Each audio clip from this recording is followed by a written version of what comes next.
Diabetes और ये जो बीमारी है ये आजकल बहुत ज़्यादा तेज़ी से बढ़ रही है। क्या डायबिटीज़ जो होती है शुगर खाने से होती है कि इसका कॉज कुछ और भी हो सकता है? अगर पेरेंट्स को दोनों को शुगर है तो बच्चों में शुगर होने के चांसेस बहुत ज़्यादा बढ़ जाते हैं। ये आपके अपने हाथ में है कि आप कितनी देर शुगर फ्री रहना चाहते हैं, डायबिटीज़ अवॉइड कर सकते हैं। क्या ओवर थिंकिंग भी शुगर का कॉज बन सकती है या डिप्रेशन या जो स्ट्रेस का बहुत बड़ा रोल है कि अगर आप चाहते हैं कि आप शुगर से बचे रहें तो आपको स्ट्रेस फ्री रहना, this is one of the reasons of diabetes. देखिए हमारे यंग एज में बच्चे इस्केमिक हार्ट डिजीज़ की वजह से डेथ्स हो रही हैं, तो वो ये हमारा लाइफ पैटर्न की वजह से है ना कि हम फॉर नथिंग लेट नाइट जागते हैं और उसके लिए फिर जंक फूड यूज़ करते हैं। अच्छा, इज दैट ट्रू कि आईसाइट चली जाती है because of diabetes? People become blind. 70% patients जो डायलिसिस के ऊपर होते हैं उनकी काज ऑफ डायलिसिस जो है वो डायबिटीज़ होती है, अनकंट्रोल्ड है। बाहर के खाने खाते थे, आपने बंद कर दिए। आप बेकरी आइटम्स ले रहे थे, आप नहीं ले रहे। आपने मल्टीग्रेन आटा इस्तेमाल करना शुरू कर दिया, आपने चावलों का इस्तेमाल बंद कर दिया, आपने मैदा और चीनी बंद कर दी, एक हेल्दी लाइफस्टाइल गुजारना शुरू कर दिया। शुगर रिवर्स हो जाएगी।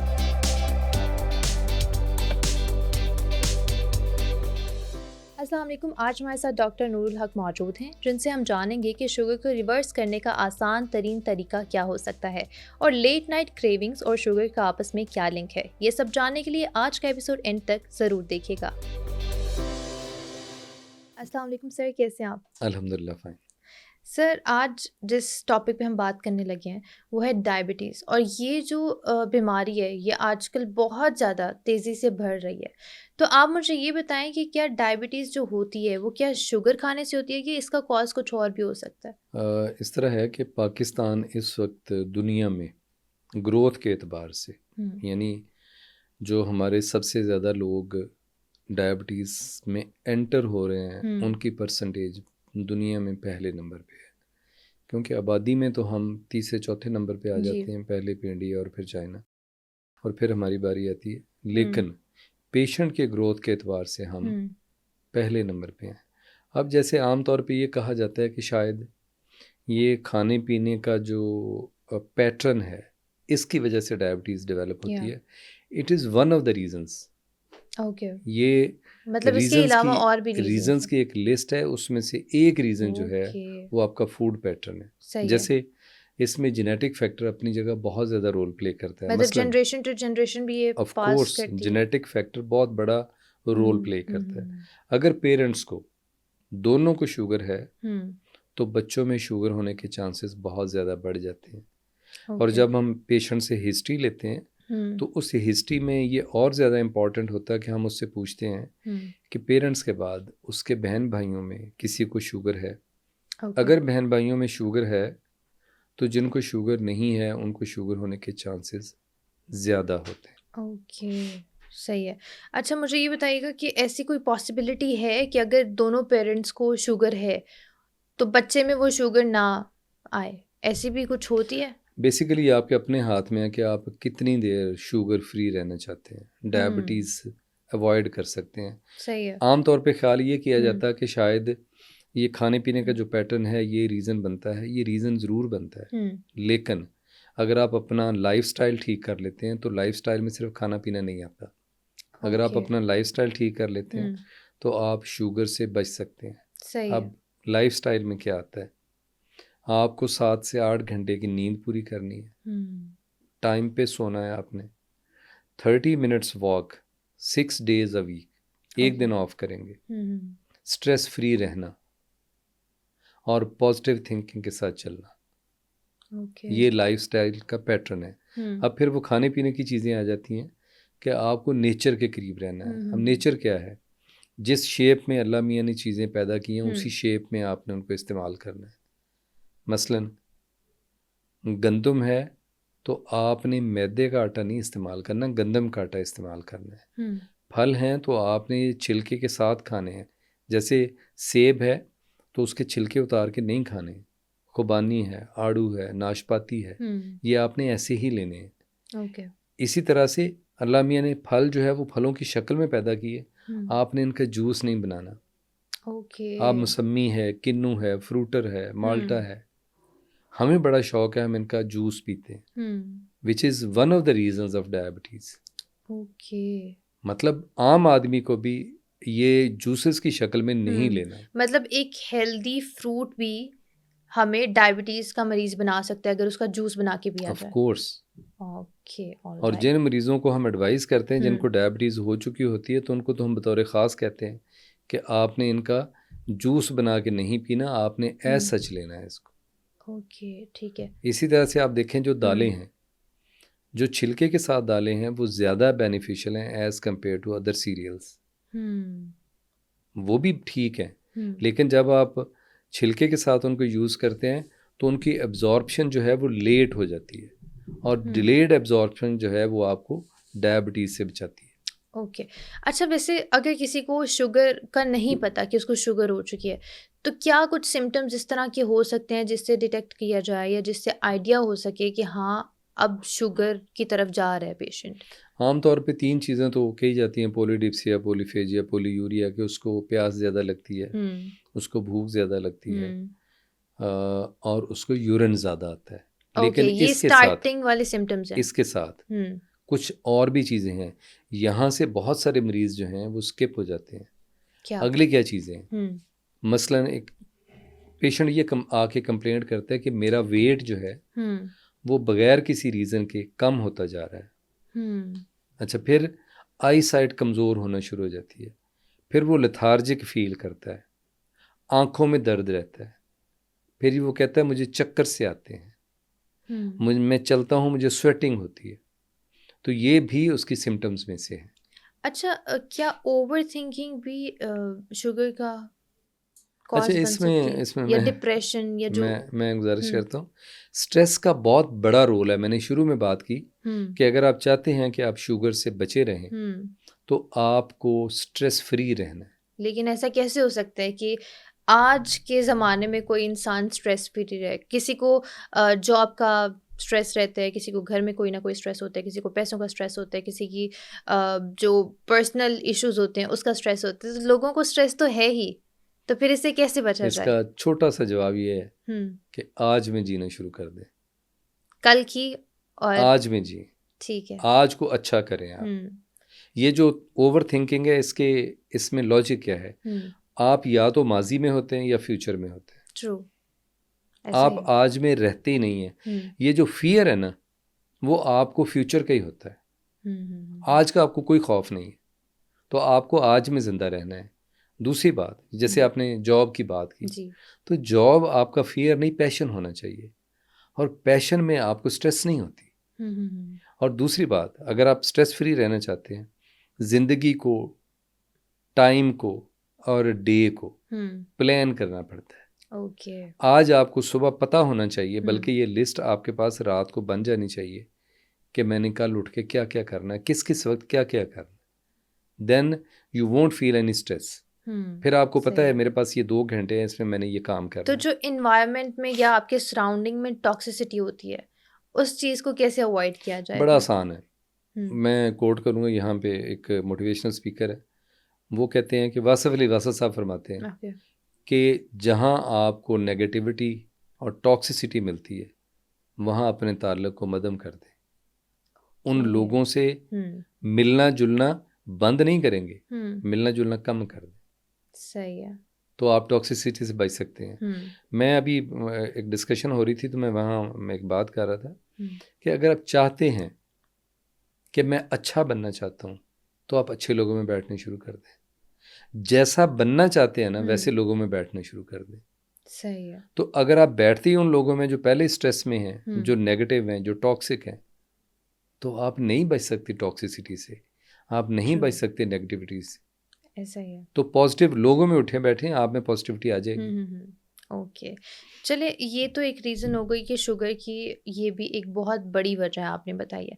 मुझे ये बताइएगा कि जिनकी sugar blood sugar level low रहता है और जिनका हाई रहता है, इसमें क्या डिफरेंस है? अच्छा, ये एक ना कुछ चीज़ें हमने ऐसे ही मिथ के तौर पे डेवलप कर ली हैं। जैसे पेशेंट आता है ना मेरे पास, मैं क्लिनिशियन हूँ, शाम में प्रैक्टिस करता हूँ, तो मेरे पास पेशेंट है, वो आके कह रहा है जी मेरा ब्लड प्रेशर लो रहता है। अब देखें, अगर तो बहुत ज़्यादा स्वेटिंग हुई, कहीं ब्लड लॉस हो गया, वॉमिटिंग होगी बहुत ज़्यादा, तो बात समझ आती है। या वो मेडिकेशन पे है उसने ओवर मेडिकेशन कर ली, कोई डाययूरेटिक्स यूज़ कर लिए, कोई ब्लड प्रेशर की दवाई खा ली, फिर तो बात समझ आती है। अदरवाइज ब्लड प्रेशर लो कहना ये ऐसे एक मिथ है, इससे ज़्यादा कुछ नहीं है। अब इसी तरह शुगर लो रहना, आप जो खा रहे हैं अगर वो आप अपनी रिक्वायरमेंट के मुताबिक नहीं ले रहे तो फिर आपको लेथार्जी फील होगी। अपना ग्लूकोज लेवल आपने ठीक रखना है अपनी रिक्वायरमेंट के मुताबिक। मसलन बॉडी की रिक्वायरमेंट है 2200 कैलोरीज जी, आपको उसके मुताबिक अपनी कैलोरीज एडजस्ट करनी है। तो ये कोई रॉकेट साइंस नहीं है। अब एक और चीज़ क्या होती है जिसमें मैं समझता हूँ कि उसको फीलिंग आ सकती है, भूख लगी है चाय का कप पी लिया, फिर भूख लगी फिर चाय का कप पी लिया, ऐसा ही है। तो आप प्रॉपर मील तो ले ही नहीं रहे।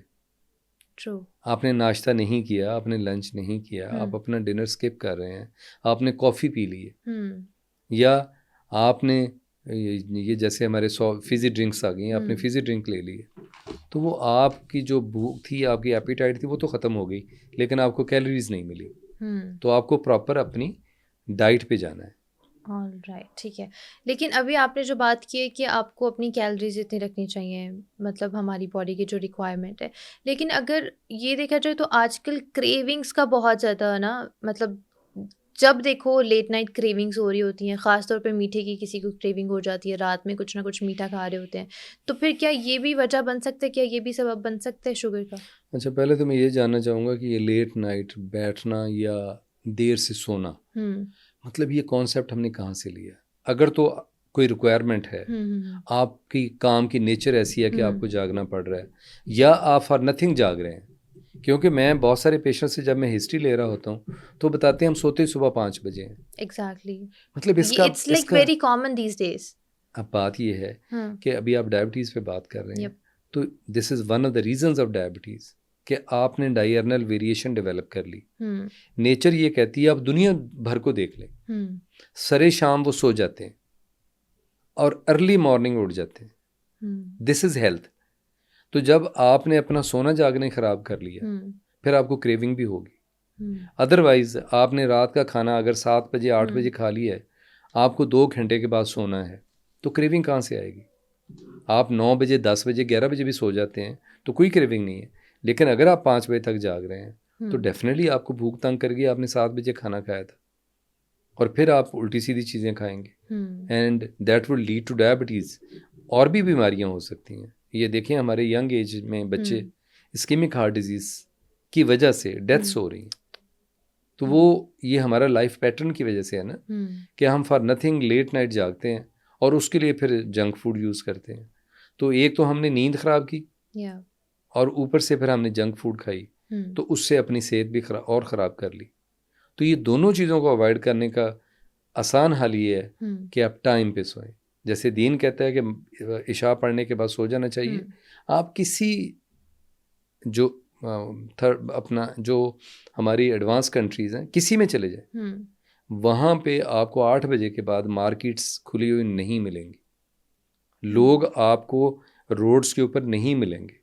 लेकिन आप सुबह आप 6 बजे भी कहेंगे तो उनकी सड़कें आपको आबाद मिलती हैं। लोग जल्दी उठते हैं और जल्दी सोते हैं।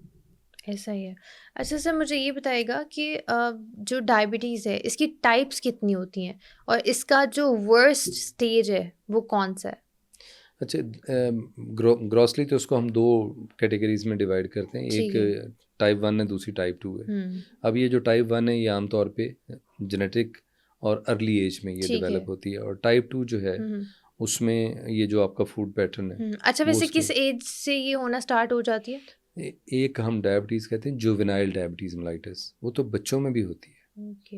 आप देखिए ना, वो बच्चे फिर उनको ओरल मेडिसिन जो है वो इफ़ेक्ट नहीं करती, वो फिर बेचारे इंसुलिन पे होते हैं। जी। तो यंग एज में भी जब डायबिटीज़ डेवलप होती है तो वो आमतौर पे टाइप 1 होती है और उसमें फिर इंसुलिन पे जाना पड़ता है।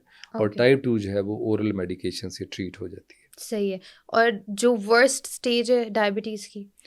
देखें, जब कॉम्प्लिकेशंस डेवलप होना शुरू हो जाते हैं, जैसे पेशेंट आता है वो कहता है जी मुझे आई साइट का मसला हो गया है, ब्लीडिंग स्टार्ट हो जाती है आई के अंदर, जिसकी वजह से आई साइट कॉम्प्रोमाइज़ हो जाती है। अच्छा, इज़ दैट ट्रू कि आई साइट चली जाती है because of diabetes? People become blind. ये जो जब उसमें ब्लीड कर रहे होते हैं, रेटिनल डिटैचमेंट्स होती हैं, तो उससे आई साइट मुकम्मल तौर पे ख़त्म हो जाती है। और दूसरा जो इसकी जो वर्स्ट सिनेरियो है that is renal failure. 70% patients जो डायलिसिस के ऊपर होते हैं उनकी काज ऑफ डायलिसिस जो है वो डायबिटीज़ होती है, अनकंट्रोल्ड डायबिटीज़।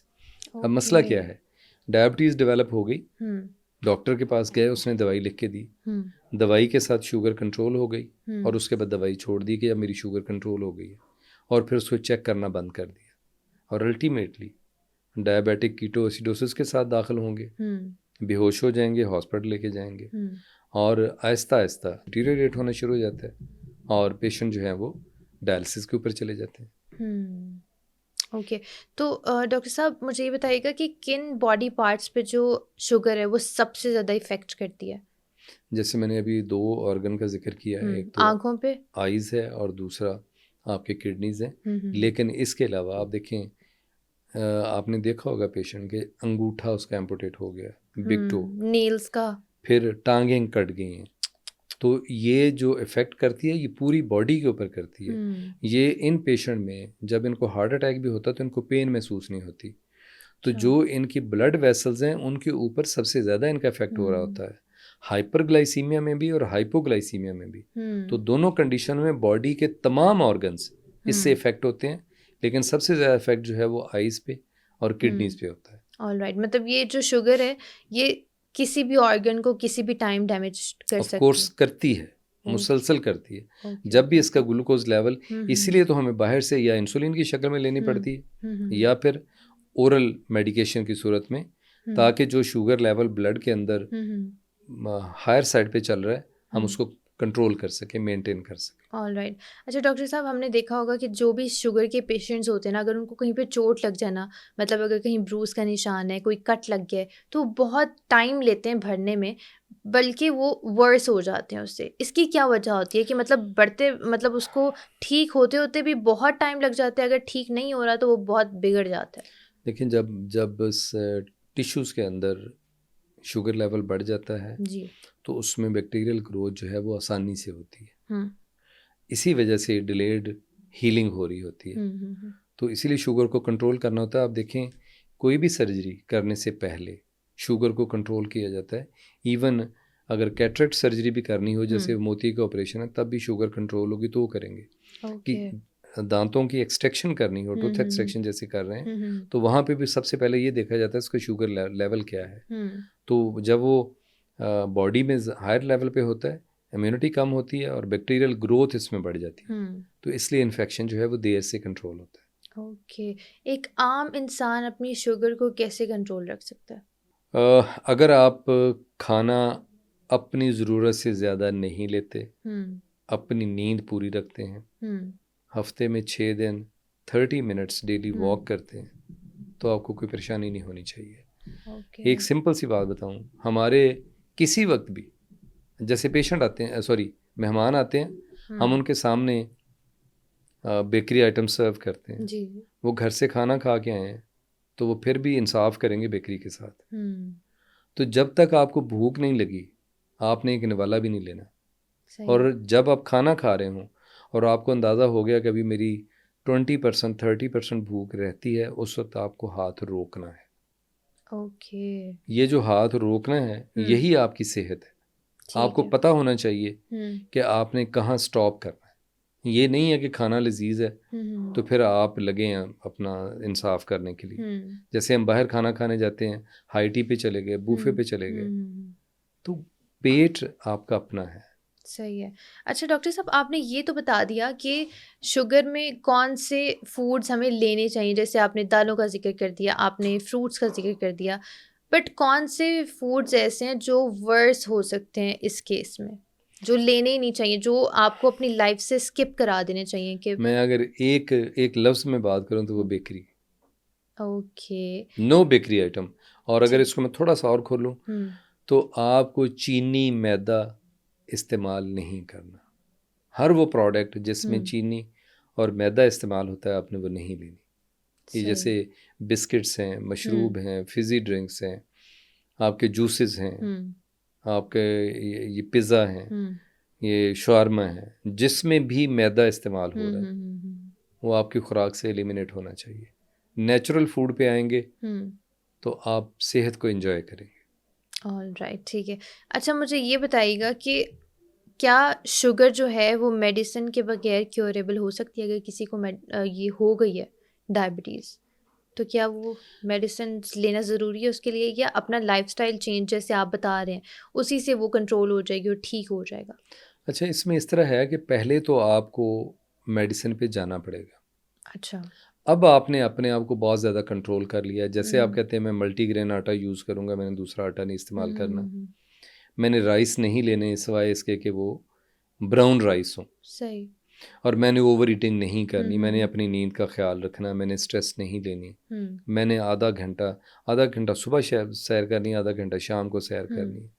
मतलब इससे शुगर तो रिवर्स हो आप सकती है? आप अपनी शुगर को रिवर्स कर सकते हैं, लेकिन हम्म शुगर के ऊपर जो चेक रखना है, हम्म मसलन आपके पास ग्लूकोमीटर होना चाहिए। हम्म आपने फास्टिंग चेक की है, आपने हम्म पोस्ट पैरेंडियल चेक की है, उसके ऊपर हम्म आपकी नज़र रहनी चाहिए।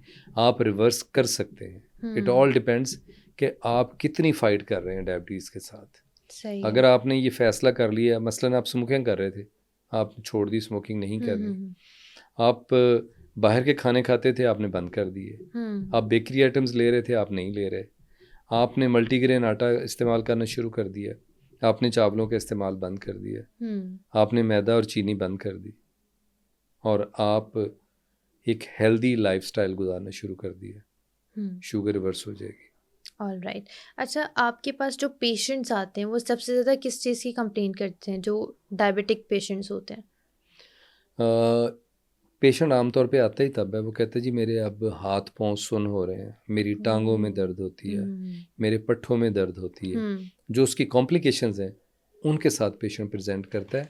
डायबिटीज़ तो अगर उसको लग रहा है ना कि हुँ, 150 भी आ रही है फास्टिंग में, या हुँ, रैंडम 250 आ रही है, तो उसके साथ चलता रहता है जब तक कि उसको बाकी प्रॉब्लम्स नहीं स्टार्ट होते। हुँ, मसलन टांगों में दर्द रहना शुरू हो गया, चला नहीं जा रहा अब उससे, हुँ, एड़ी में दर्द हो रहा है, उंगलियां सुन्न होती हैं, हुँ, अ, अ, बाजू दर्द करते हैं, हुँ, गर्दन में पेन होती है। तो हुँ। ये कंप्लेंट्स के साथ आएंगे जब उनको कॉम्प्लिकेशन स्टार्ट हो जाती अच्छा, मतलब हाथ-पाँव का सुन्न होना या हाथ-पाँव में दर्द होना भी बहुत कॉमन है। है। Of course. ओके। अच्छा डॉक्टर साहब, ये ओज़ेम्पिक जो आई हुई है आजकल, वो कहा जाता है कि शुगर वाले पेशेंट्स के लिए ही लाई गई थी मार्केट में, बट अब हर बंदा यूज़ कर रहा है, तो इसमें कितनी सच्चाई है? क्या ये शुगर वाले पेशेंट्स के लिए ही थी, या इसमें वाक़ई वेट लॉस का कुछ ना देखिए, कुछ मार्केट किरदार है, है? मार्केट में आपको सेल पॉइंट चाहिए, हुँ, तो उस हवाले से जो हमने मेहनत करनी थी, हुँ, ये उसका एक अल्टरनेट आ गया। ओके। मेरे नज़दीक आज भी अगर आप अपनी डाइट को कंट्रोल करते हुँ, हैं, अपना सोना जागना ठीक करते हैं, हुँ, और वॉक पे तवज्जो देते हैं, हुँ, और स्ट्रेस फ्री रहते हैं, तो आपको इस ये ट्रीटमेंट्स पे जाने की ज़रूरत नहीं है। सही है। अच्छा, ज़्यादा वेट अगर किसी का हो, तो वो बन सकता है इसकी वजह एक? आप देखें, ओबेसिटी जो है वन ऑफ द लीडिंग काज है, इसीलिए तो कहा जाता है कि आप अपने वेट को कंट्रोल रखें। हुँ, हुँ, अब मैं एक और इसमें बात बताऊं ओबेसिटी में भी, हुँ, कि हमें जब ये ख्याल आता है ना कि मैं अब ओवर वेट हो गया हूँ, हुँ, हुँ, हुँ, तो मैंने अपने आप को ठीक करना, तो फिर क्या करते हैं, फाके करना शुरू कर देते हैं। हुँ, और फाके भी इस किस्म के कि हमने सिर्फ पानी पीना है हुँ, या कहवा पीना है, वो फिर और कॉम्प्लिकेशन के साथ आते हैं। हुँ, मैं एक बात कहता होता हूँ कि अगर आपने, जैसे वो कहते हैं ना, जब आप हिली एरिया में जाते हैं तो हुँ, जिस गियर में आप गाड़ी को ऊपर लेके जाते हैं, उसी हुँ, गियर में आप नीचे लेके आते हैं। छोटे गियर में ऊपर जाना, छोटे गियर में नीचे आना। हुँ, ऐसे ही अगर आपने 5 साल में वेट पुट ऑन किया था, हुँ, तो आपको वेट लूज़ करने के लिए भी मेहनत आपको तो 5 साल हाँ, का प्लान करना चाहिए। हुँ, और 5 साल में आप ये समझते हैं कि मैंने साल में अगर 6 kg कम करना है, तो आप 5 साल के अंदर 30 kg हुँ, वेट आप कम कर लेते हैं। अब तरीकाकार क्या होगा? Hmm, you have to reduce half kg weight in a month, which is not difficult. लेकिन अगर आप कहते हैं मैंने महीने में 10 kg कम करना है, तो वो फिर नहीं होगा। हुँ, तो आपको प्लान करके चलना है। अच्छा, दूसरा, जब आपका वेट उस तरह कम नहीं हो रहा जिस तरह आपने सोचा हुआ है, हुँ, फिर आप स्ट्रेस में आ जाते हैं, फिर कुछ अरसे के बाद आप गिव अप कर देते हैं। हुँ, तो इसलिए मैं कहता हूँ कि इसको आप लंबा प्लान करेंगे, और जो आपके टारगेट्स होने चाहिए वो अचीवेबल होने चाहिए। कुछ पेशेंट्स की इस तरह की हिस्ट्री आपके सामने आई है कि फैमिली में कोई हिस्ट्री नहीं रही है शुगर की, लेकिन आफ्टर लाइक देयर 40s उनको शुगर हो गई है? अच्छा, इसकी 2 रीज़न्स होती हैं। एक ये है कि पेरेंट्स में डायबिटीज़ तो थी, लेकिन डोमिनेंट जीन्स नहीं थे, रिसेसिव जीन थे। ओके। रिसेसिव जीन ही मदर के पास था और रिसेसिव जीन ही फादर के पास था। लेकिन जब वो बच्चों में आए तो फिर वो डोमिनेंट जीन बन गए, दोनों तरफ से आ गए। एक तो ये रीज़न बनती है। दूसरा, माँ बाप मेहनती थे, एक्सर्ट करने वाले थे, वो नेचुरल फूड ले रहे थे, उनका लाइफस्टाइल और था। आपने लाइफस्टाइल आपने बिल्कुल फ़र्क डेवलप कर लिया, ओवरवेट हो गए, स्मोकिंग कर रहे हैं, आप सैर नहीं करते, सोने जागने का ख्याल नहीं रखते, अपनी डाइट का ख्याल नहीं करते, तो फिर उसमें जेनेटिक फैक्टर ना भी हो तब भी डायबिटीज़ डेवलप हो जाएगी। अच्छा डॉक्टर साहब, मुझे ये बताइएगा कि बच्चों को हम लोग कैसे डायबिटीज़ से बचा सकते हैं? अच्छा, आप देखें, हमारा सबसे ज़्यादा जो फोकस होता है, कंसर्न होता है, वो अपने बच्चों को लेके होता है। ये एक नेचुरल इंस्टिंक्ट है। मैं देखता हूँ बड़े बीमार हो जाए तो कहते हैं हमारी दवाई की खैर है, बच्चों की दवाई ले लें। लेकिन बच्चों के ब्रॉटअप के बारे में शायद हमें बताया ही नहीं गया। अब ये जो गोलियाँ टॉफ़ियाँ हैं, ये जो चॉकलेट है, ये जो च्युइंगम्स हैं, ये जो जंक फूड है, ये जो फिज़ी ड्रिंक्स हैं, मतलब सारे के सारे वो हैं। और फिर उनकी जो लाइकिंग है वो सारी बेकरी आइटम्स हैं और उसमें मीठे का ट्रेंड है। क्या इन्होंने बड़े नहीं होना? क्या उन्होंने बूढ़े नहीं होना? हम उनको आज से गाइड करेंगे हेल्दी फूड के लिए तो जवानी और बुढ़ापा उनका अच्छा गुजरेगा।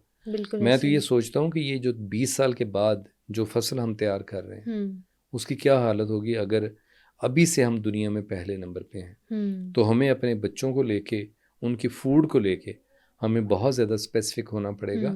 हमें उनको हेल्दी फूड की तरफ लाना पड़ेगा, उनको फ्रूट्स की तरफ लाना पड़ेगा, उनको नेचुरल डाइट की तरफ लेके आना पड़ेगा, उनको घर के खाने खिलाने पड़ेंगे। मेरे पास एक कॉमन जो कंप्लेंट आती है पेरेंट्स की कि डॉक्टर साहब आप समझाएं, हमारा बच्चा या तो शवारमा खाता है या पिज़्ज़ा खाता है या बाहर से कोई ना कोई खाना मंगवाता है, ये घर का खाना बिल्कुल खाता ही नहीं है।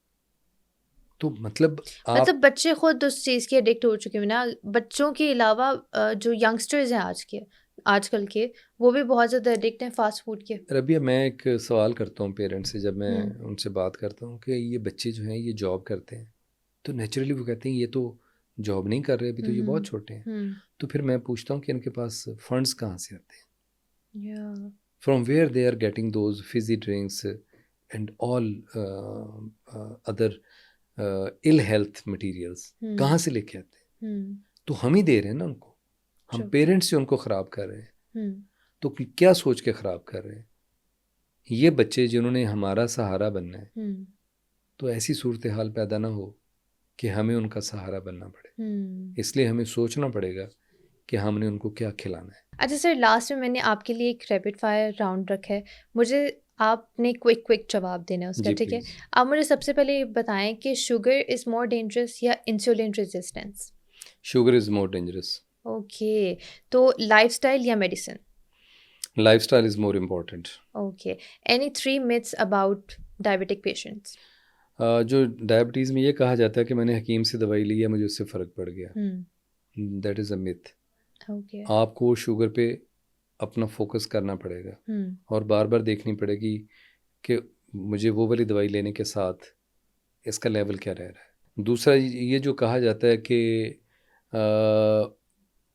मैं सिर्फ वॉक से शुगर कंट्रोल कर लूँ, आपको अपनी मेडिसिन लेनी है, लेकिन वॉक के साथ आपकी मेडिसिन रिड्यूस होती जाएगी, आप उसको बंद नहीं कर सकते। तीसरा, आपके जहन में आता है कि मेरी वालदा ये दवाई ले रही थी तो मैं भी वही ले लूँ। आपको डॉक्टर के पास जाना है, ही नोज़ बेटर कि उसने आपको क्या रिकमेंड करना है। आप ऐसे घर में किसी और की दवाई उठा के नहीं खा सकते। Alright, thank you so much doctor साहब। आप लास्ट पे ऑडियंस के लिए कोई मैसेज देना चाहेंगे? मेरा एक ही मैसेज है, early to bed early to rise. अगर आप चाहते हैं आपने सेहतमंद रहना है तो सिर्फ डायबिटीज़ की बात नहीं है, हर वो बीमारी जिससे आप बचना चाहते हैं उसका रास्ता एक ही है कि आपको अपनी बॉडी को मुकम्मल रेस्ट देना है। जो टाइम कुदरत ने सोने के लिए बनाया उसको सोने के लिए इस्तेमाल करें और जो कमाने के लिए बनाया उसको कमाने के लिए इस्तेमाल करें। जी, थैंक यू वेरी बिल्कुल मच। जी। Thank you so much once again sir for your time, और उम्मीद करती हूँ कि हमारी ऑडियंस को भी आज का एपिसोड काफ़ी ज़्यादा पसंद आएगा। अगले पॉडकास्ट तक के लिए मुझे दीजिए इजाज़त। अल्लाह हाफ़िज़।